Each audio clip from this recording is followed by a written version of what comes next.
কথাগত পরিশ্রম, যারা লেখাপড়া করে তারা জানে, যারা টিউশনি করে তারা বলছে কথাগত পরিশ্রম। একটা কাম করো, প্রতিটা ডিব্বার ভিতরে একটু গরম মাল দাও। আজকে যদি একজনের সম্মান করো, আরেক জায়গায় গেলে তুমি সম্মান পাইবে।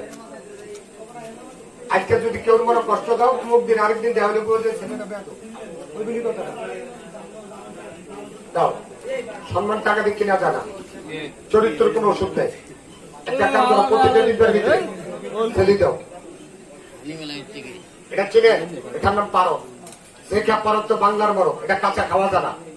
1 কেজি পারদের দাম বর্তমান আমাদের ৮২,০০০ টাকা। 1 কেজি পারদ সদর 200 গ্রাম হয়। এটা পারদ দে। 1 কেজি মুক্তা বছর দাম ৯.৫ লক্ষ টাকা। 1 কেজি জারিতে যে আগের দিনে মুরগির হাঁস দিয়া বাঁশ দিয়া দিত, খাইছি সরকার ফল আমি সিংহ করে দিয়া। 1 কেজি জারিতের দাম বর্তমান বাজারে ৮.৫ লাখ টাকা। ওষুধ আমরা কেমনে বানাইতাম? আমরা তো 20 টাকা 12 টাকা ওষুধ কেন, আবার কোন ক্যাম্পাসার বাদ পায়। বাংলাদেশ 1 লিটার পানির দাম বর্তমান বাজার 40 টাকা। না কথা মিশে বললাম?